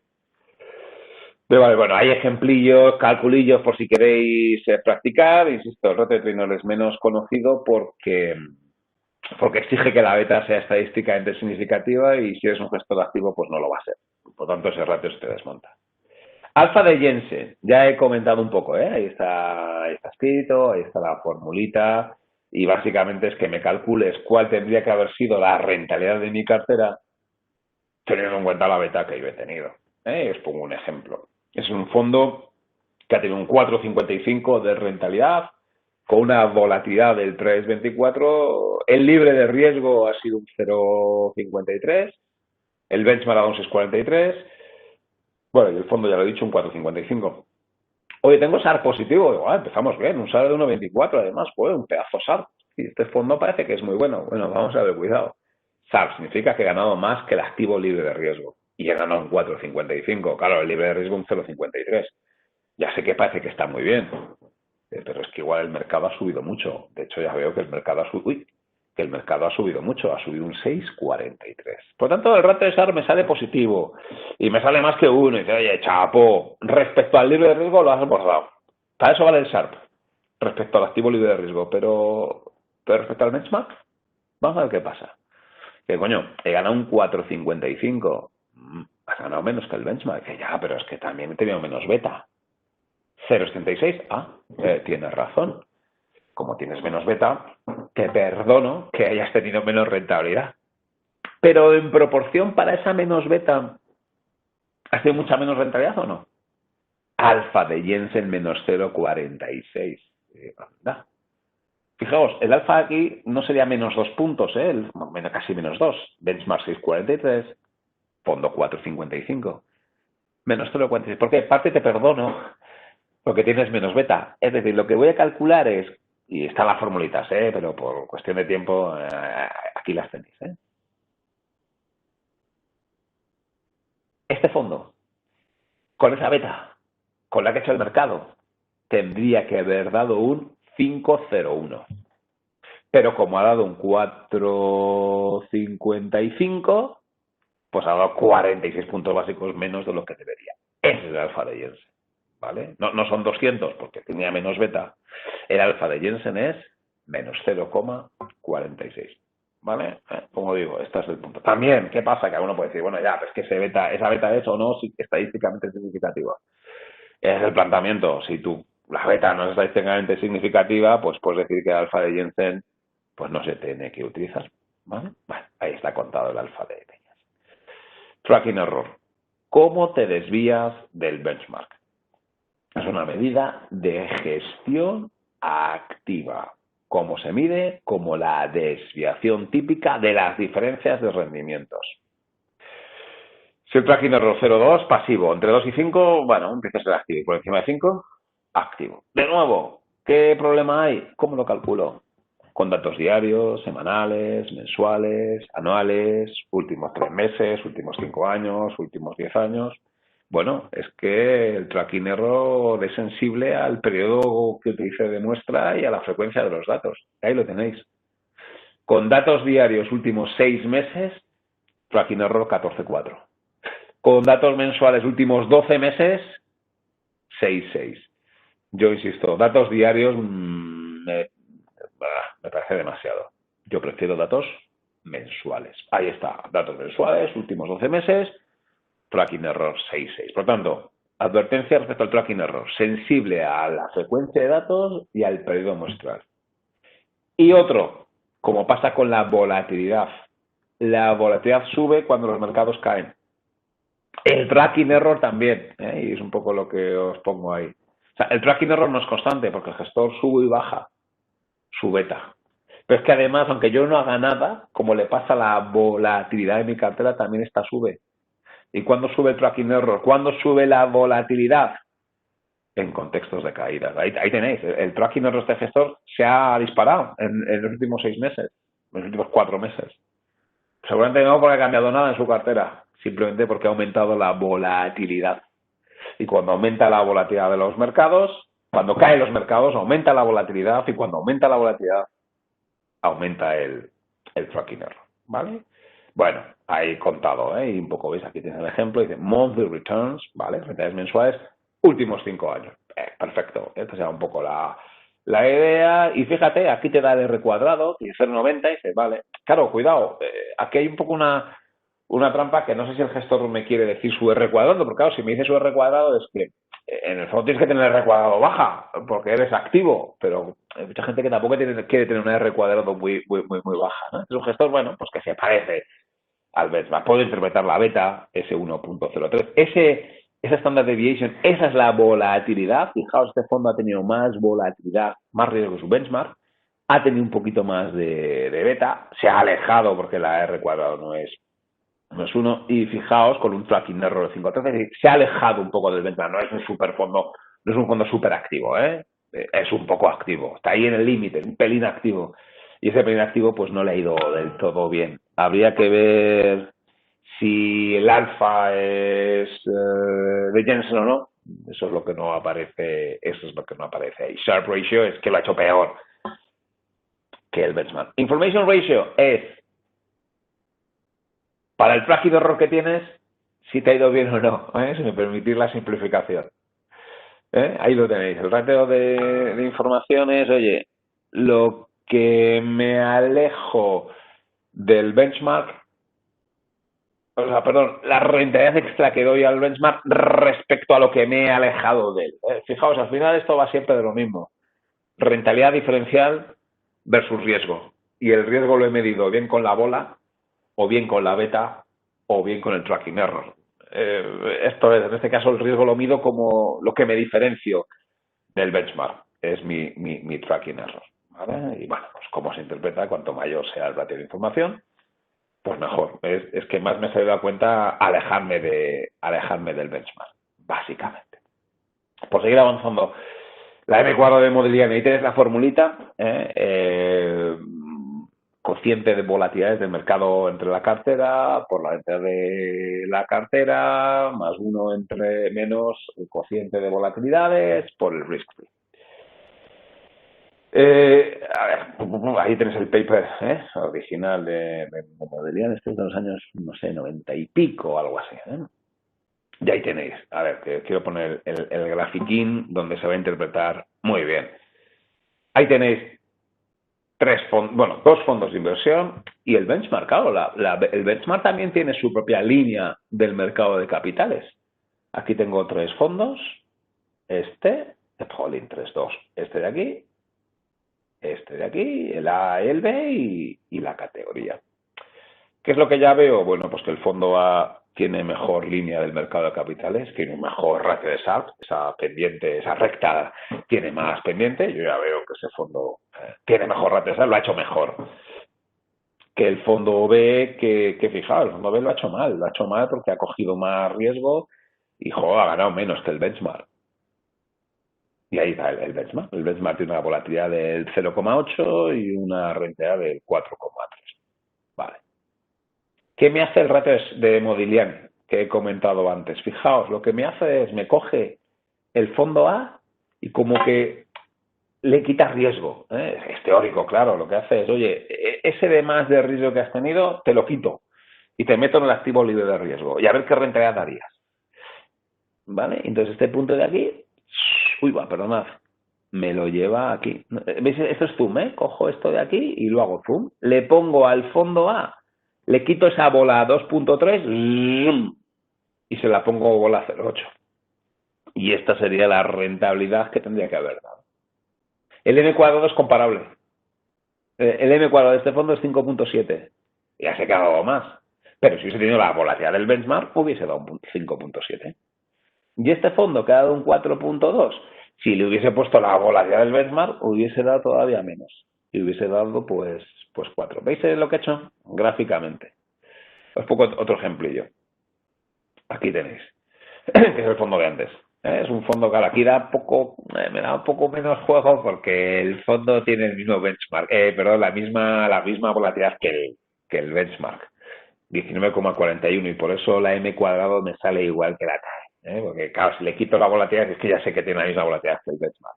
Por eso he puesto otros dos casos. Imaginaos que ese fondo ha dado ese 4,96 con una volatilidad del 10%. Wow, fijaos el SAP cómo incrementa. Claro, el SAP es 0,35, no es 0,18. Tiene mucho mejor SARP porque lo ha conseguido con mucha menos volatilidad. Ha ganado un 4,96. Ratio de SARP positiva y bueno. ¿Cómo sería el M cuadrado? El M cuadrado es 8,21. Es decir, ¿qué sería 8,21? ¿Cómo interpreto 8,21? Es que si este fondo hubiese tenido la volatilidad del mercado, 19, porque estoy insistiendo, estoy pensando que lo ha conseguido con una bola del 10, ¿vale? Estoy suponiendo eso. Si supongo que lo ha conseguido con una bola del 10, lo que hago ahora es, oye, si en vez de bola del 10 hubiese tenido una bola del 19,40, que es la del benchmark, este fondo hubiera dado un 8,21. Por tanto, la M cuadrado de este fondo es 8,21. Que lo puedo comparar con este que es 4,96 o con este otro que solo es 3,18. Y dice, ya, pero ese fondo ha dado un 4,96. Dice, ya, pero lo ha conseguido con una bola del 40. Ya sé que su ratio de Sharpe es más bajo. Si M cuadrado y Sharpe están vinculados.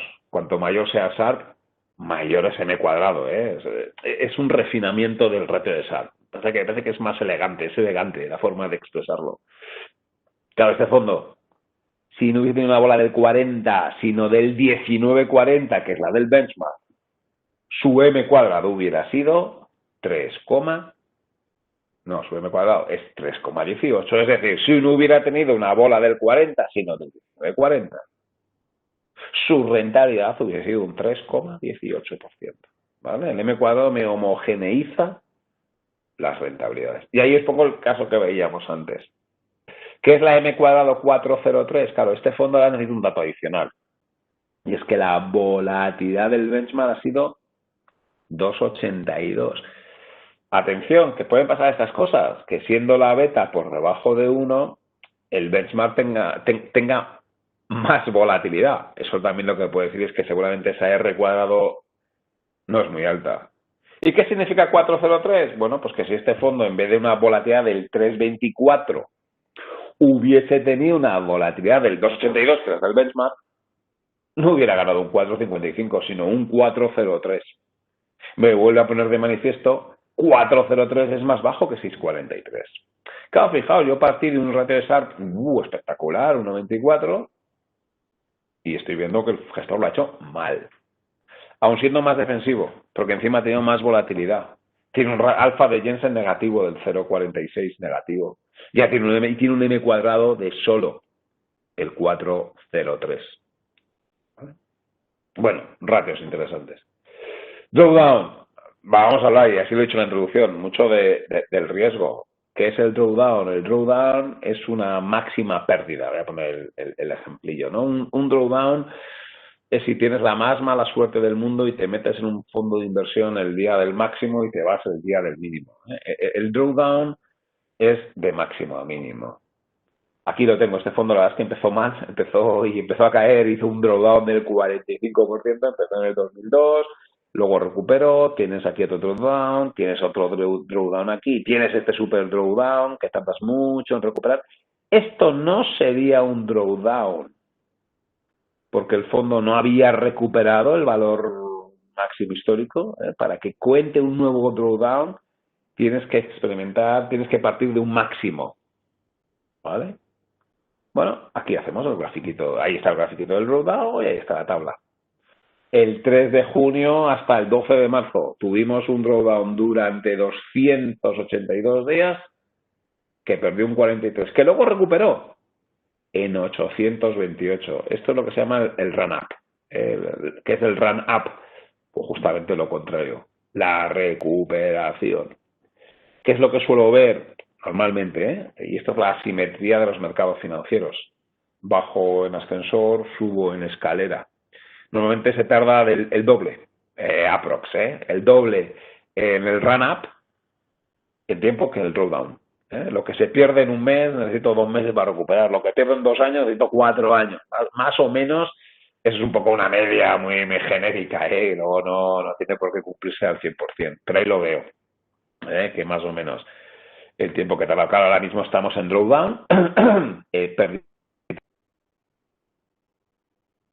Está recuperando prácticamente 2/3, pero todavía no lo ha recuperado. Y llevamos de run-up, pues sí, va a ser 4 meses. Esta vez la proporción va a ser superior. Esta vez vamos a dar, no lo sé, a ver, espero que lo recuperemos todo, pero estamos necesitando más tiempo. Vuelvo otra vez, esa asimetría. Los drawdowns son muy cañeros en muy poco tiempo. Eso es lo que yo intento evitar. Para mí, lo que decía al principio, la clave es evitar los fuertes drawdowns. Creo que es más clave. O sea, no me importa renunciar a run-ups a cambio de tener pequeños drawdowns. Creo que es más importante tener beta por debajo de uno en los drawdowns que beta por encima de uno en los run-ups. Sí, contado de forma un poco técnica, pero es una frase que a mí me parece que es potente. No me importa tener beta por debajo de uno en los run-ups, que a cambio puedo tener beta por debajo de uno en los drawdowns. Mi prioridad tiene que intentar ser reducir los drawdowns y reducir las probabilidades de pérdida. Fijaos que estoy hablando mucho de riesgo. Ya sé que a todos nos gusta mucho más hablar de rentabilidades y de ganancias, pero estoy enfocando mucho hacia la parte del riesgo y hacia esa parte de la probabilidad de pérdida. Una probabilidad de pérdida que lo suyo sería hacer la estimación a futuro. Bueno, aquí casi siempre estamos hablando del espejo retrovisor. A mí me encantaría saber cuál va a ser tu ratio de SARP a futuro, pues no lo sé. Como todo, a mí me encantaría saber cuál va a ser tu desempeño en mi empresa. Me fío de tu CV, no sé cómo vas a... Me fío del pasado como buen estimador del futuro. Si alguien tiene alguna forma de estimar el futuro mejor que el pasado, ojalá, y eso es un poco en donde estamos todos. Pero bueno, yo no desprecio el pasado, seguramente me da buenas pistas. Ya sé que conducir con el espejo retrovisor es peligroso.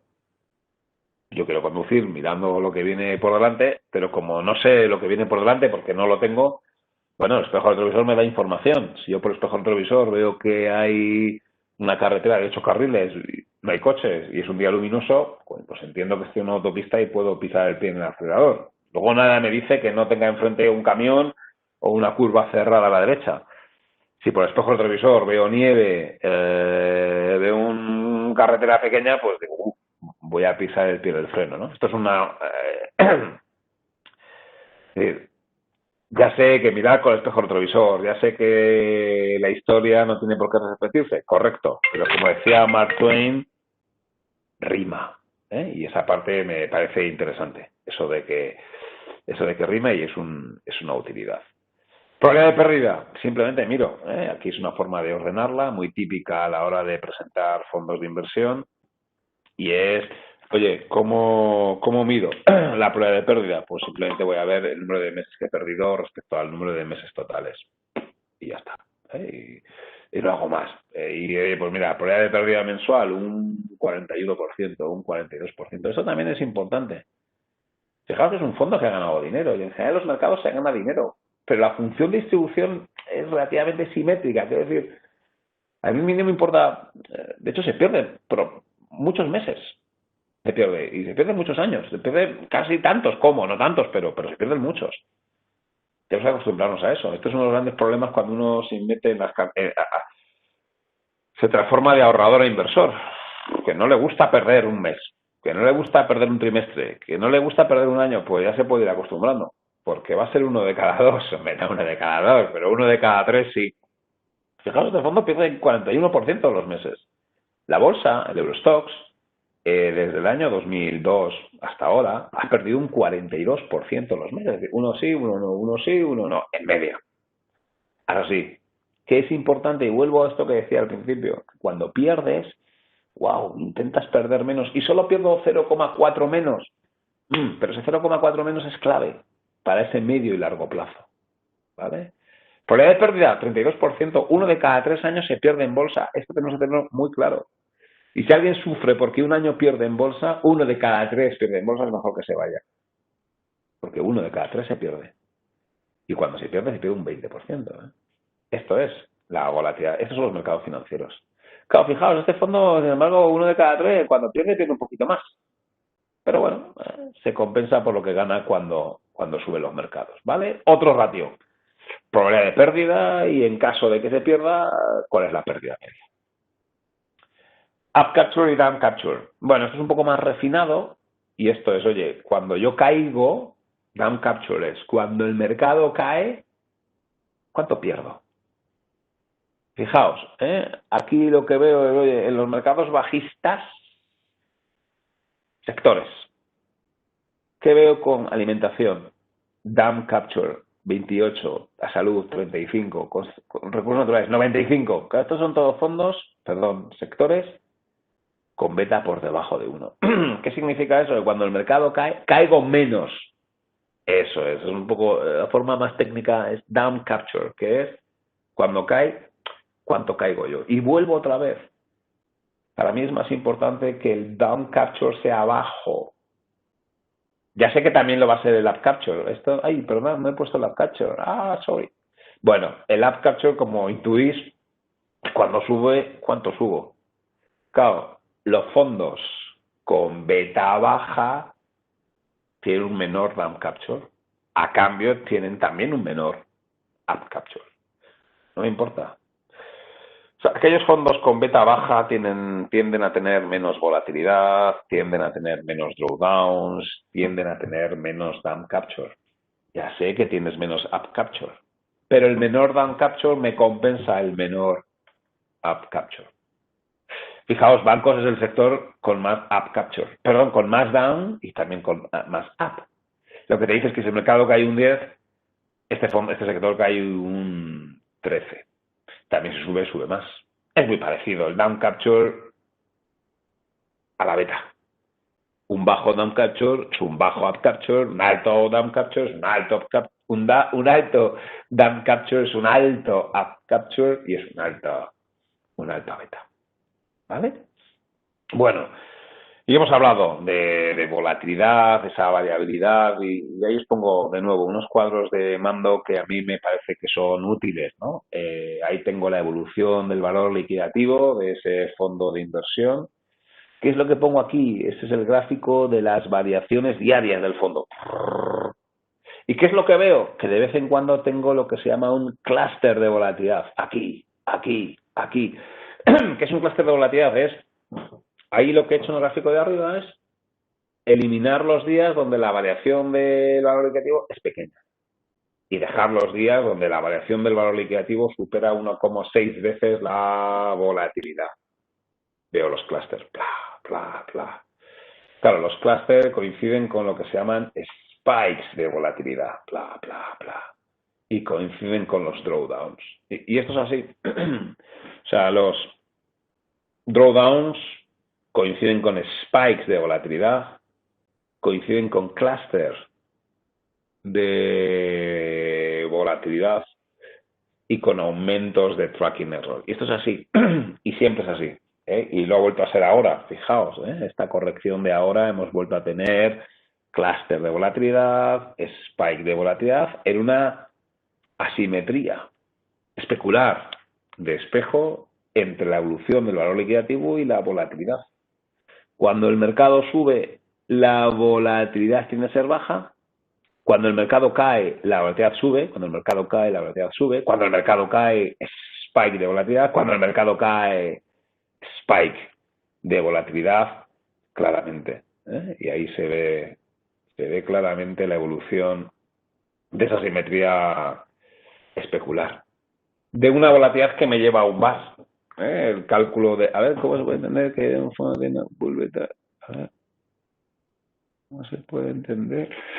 Tiene una alta bull beta y una baja beta. No sé lo que es bull beta. Igual dices el up capture o no sé exactamente a lo que te refieres, José Manuel, O sea, el óptimo, ya lo sé, sería que tuvieses una beta alta en un contexto...